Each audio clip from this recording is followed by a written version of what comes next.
Yo soy la doctora Carla Holgado, residente de tercer año del servicio de neurología.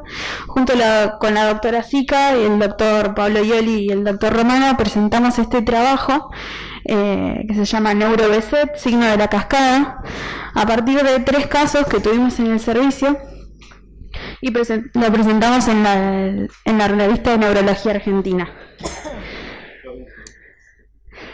Como introducción, la enfermedad de BESET es una vasculitis multisistémica de etiología poco conocida que involucra pequeños y grandes vasos y afecta tanto venas como arterias. Con respecto a las características clínicas, por orden de frecuencia, se manifiesta con aftas orales recurrentes, úlceras genitales, lesiones cutáneas variables, artritis, uveitis y tromboflebitis. Hay una tríada clínica de enfermedad de BESET que comprende las aftas orales recurrentes, úlceras genitales y uveitis como sospecha clínica. Hay 2 tipos de criterios diagnósticos.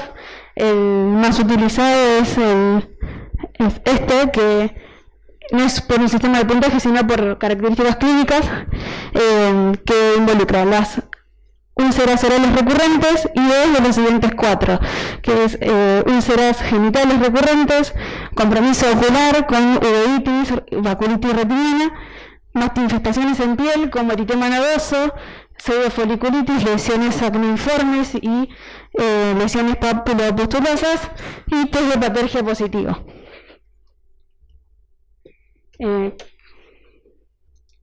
Presentando 2 de estos 4 más las úlceras orales, se considera enfermedad de BESET. Dentro de lo que es la enfermedad de NeuroBESET, suele ser una de las presentaciones más graves de la enfermedad de BESET y su diagnóstico y tratamiento es un desafío porque no existen test diagnósticos específicos. En cuanto a la epidemiología, dentro de la enfermedad de BESET, la enfermedad de NeuroBESET se manifiesta en aproximadamente un 9% de los pacientes, siendo más frecuente en hombres adultos jóvenes. Se define como la combinación de signos y síntomas neurológicos en pacientes con enfermedad de BESET confirmada. Dentro de estos síntomas neurológicos se manifiestan con los siguientes síndromes. El más frecuente es síndrome del tronco del encéfalo, presentación de esclerosis múltiple-like, que de hecho es el principal diagnóstico diferencial, movimientos anormales, meningoencefalitis, mielitis, trombosis de senos venosos cerebrales e hipertensión endocrinal con o sin trombosis asociada. Estas manifestaciones de la enfermedad de NeuroBESET se dividen según si afecta el sistema nervioso central o periférico. Dentro del sistema nervioso central tenemos 2 tipos de compromiso. El compromiso parenquimatoso, como ya dije, es el más frecuente, y dentro de este, el más frecuente es el síndrome del tronco del encéfalo. Podemos tener compromiso hemisférico, espinal o meningoencefalítico. Y el compromiso no parenquimatoso involucra los vasos, arterias y venas, más frecuente manifestándose como trombosis del seno venoso cerebral. Y dentro del sistema nervioso, la afectación del sistema nervioso periférico incluye miopatías, neuropatías y enfermedad de la unión neuromuscular. El síntoma más frecuente es, como dije, el compromiso del tronco del encéfalo, y abarca un conjunto de presentaciones sensitivas y motoras uni- o bilaterales, compromiso de pares craneales y ataxia cerebelosa. Suele afectar el mesencéfalo y la protuberancia con mayor frecuencia, por lo tanto da manifestaciones como oftalmoplejía, parálisis facial y compromiso de la audición. Los sitios más frecuentes son la unión mesodiencefálica, los pedúnculos cerebelosos y ganglios basales.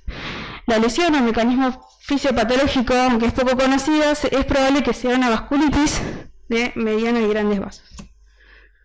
De pequeños y grandes, perdón. El diagnóstico de la enfermedad de BESET es clínico. Si hay una alta sospecha diagnóstica, el alelo que más se relaciona con la enfermedad es el complejo mayor de histocompatibilidad, HLA-B5, y dentro de B5 el 1. Y pueden medirse también en sangre citoquinas preinflamatorias, pero estas son poco accesibles y no están en todos lados. En los pacientes que se presentan con una enfermedad de trombosis venosa cerebral, también solicitamos estudios para trombofilia. En cuanto al estudio del líquido cefalorraquídeo, la presión de apertura suele ser normal. Puede haber pleocitosis, siempre menos de 200 células y a predominio mononuclear. Y la neuroimagen, la mejor neuroimagen que se puede hacer es la resonancia magnética. En ellas, en los pacientes con compromiso neurológico, lo que vamos a encontrar son lesiones iso o hipointensas en T1 e hiperintensas en T2 y FLAIR. La lesión aguda típica se localiza en la región mesodiencefálica, que es la unión entre tálamo, pedúnculo cerebral y el mesencéfalo, que es lo que da una imagen que se llama signo de la cascada, que es lo que nosotros vamos a analizar en nuestro trabajo. Bueno, buenas tardes, mi nombre es Florencia Sica y continuando con lo que contaba Carla, nosotros lo que hicimos fue presentar en la revista de Neurología Argentina una revisión de 3 casos clínicos en los que, digamos, las imágenes fueron como el punto clave porque lo que pudimos observar es que justamente se muestran esas imágenes la progresión de la lesión desde lo que es tálamo a tronco encefálico, a través del pedúnculo cerebral y, como dijo Carla, es lo que se denomina signo de la cascada. Y bueno, para nosotros también fue importante, ahora después lo hablamos en la discusión, pero como es una patología que muchas veces tiene muchos diagnósticos diferenciales y es tan difícil llegar al diagnóstico de enfermedad de neuro-BZ en sí, haber encontrado esto es un gran punto para, a partir de ahora, también poder buscarlo en otros pacientes que se presenten con sintomatología similar. Bueno, nosotros lo que tuvimos en el servicio de neurología fueron 3 pacientes, paciente 1, paciente 2 y paciente 3. Lo que podemos ver en esta primera imagen es, acá, son, digamos, 3 imágenes de resonancia magnética, son cortes coronales, paciente 1, 2 y 3, o A, B y C, en secuencias T2, donde lo que se puede ver es la hiperintensidad que tenemos desde todo lo que es la región talámica hacia, sí, tronco encefálico, pasando, como dijimos, por el pedúnculo cerebral. En esta imagen también es una resonancia magnética, son cortes axiales de los mismos pacientes, el paciente 1, el paciente 2 y el 3. En este caso es una secuencia T2 FLAIR, en donde lo que se puede ver también es la hiperintensidad a nivel, justo en los 3 casos de mesencéfalo derecho, ¿sí? Con respecto a los pacientes, el paciente número 1, los 3 pacientes son varones y son jóvenes, que es lo que Carla comentó en cuanto a la epidemiología.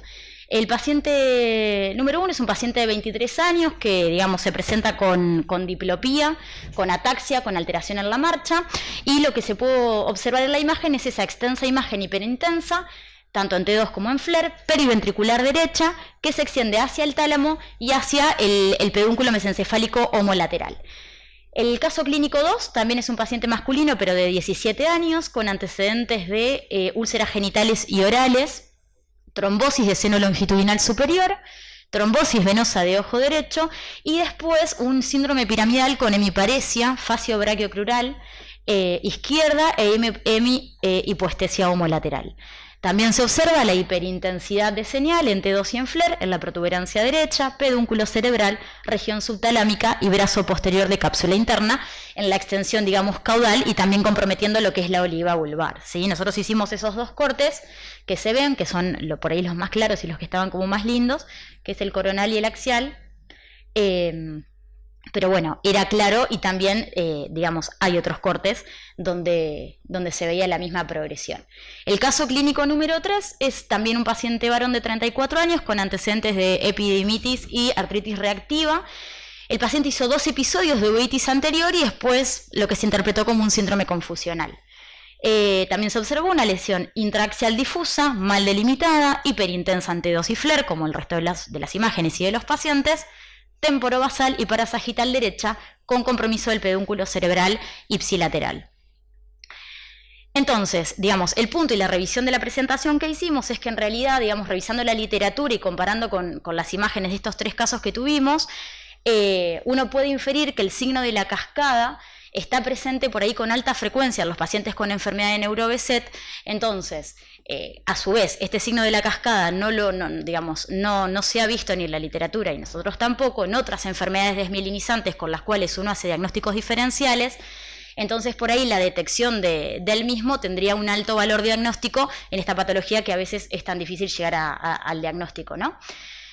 Con respecto a los diagnósticos diferenciales, considerar entonces el stroke en adultos jóvenes, la esclerosis múltiple, vasculitis del sistema nervioso central, algunas patologías relacionadas con movimientos anormales, hipertensión endocraniana y trombosis, ¿sí?, de todo lo que son los senos cerebrales venosos, ¿sí?, los senos venosos cerebrales.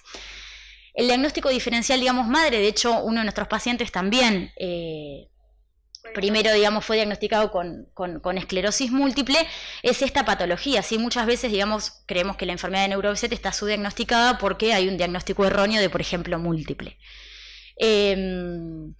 ¿Por qué? Porque son muy similares las patologías y muchas veces la imagen también, pero no esta imagen como escribimos recién. Entonces puede ser enmascarada por un diagnóstico erróneo, más que nada en aquellos pacientes que no tienen una clínica sistémica de enfermedad de Behçet, porque por ahí si el paciente cumple con los otros criterios sistémicos como nombró Carla, sería mucho más fácil llegar al diagnóstico. Hay pacientes, digamos, es muy poco el porcentaje de pacientes que por ahí debutan con una enfermedad de Neuro-Behçet sin tener clínica sistémica. En cuanto a, por ejemplo, pacientes que tienen una enfermedad de Behçet generalizada, aproximadamente un 5 o un 9% desarrollan Neuro-Behçet. Y revisando la literatura, lo que nosotros vimos es que de todos estos pacientes que hacen Neuro-Behçet, la afección parenquimatosa es la más frecuente. Y dentro de la afección parenquimatosa, el tronco del encéfalo. Por eso hay tantos síntomas que tienen que ver con pares craneales y tantos signos relacionados con ese tipo de patología.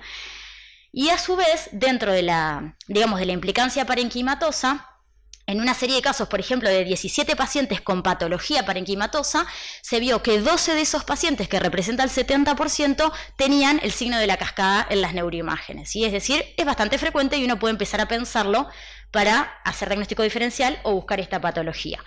Bueno, con respecto a la esclerosis múltiple, que es como el diagnóstico diferencial más importante o por ahí que más se asemeja al Neuro-Behçet, además, la edad de aparición de ambas patologías es bastante similar. La múltiple suele ser más frecuente en mujeres, a diferencia del Behçet que se da más en hombres, y la clínica se desarrolla en forma más rápida en la enfermedad de Neuro-Behçet. Bueno, neuritis óptica, síntomas sensitivos, cerebelosos y compromiso de médula suelen ser más frecuentes en la múltiple.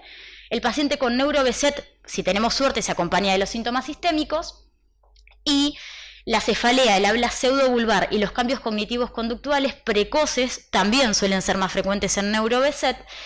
Y por ahí esto es un poco lo que a uno más lo podría ayudar, es que las lesiones en tronco del encéfalo, que se extienden a ganglios de la base y estructuras diencefálicas, apoyan el diagnóstico de enfermedad de Neuro-Behçet, mientras que si uno ve lesiones hiperintensas en secuencia T2 o secuencia FLAIR, que involucran más que nada todo lo que es el área periventricular o cuerpo calloso, uno podría inclinarse más hacia esclerosis múltiple, ¿sí? Bueno, siguiendo un poco con los diagnósticos diferenciales, el espectro NMO, neuromielitis óptica, la mielitis transversa longitudinalmente extensa puede presentarse en ambas patologías, ¿sí? O sea, que involucre más de 3 segmentos medulares. Bueno, menos 3. Y la diferencia es que la NMO tiene marcadores, puede encontrarse marcadores específicos como la antiacuporina 4 o anti-MOG. ¿Sí? Otras vasculitis como el lupus eritematoso sistémico también suele presentar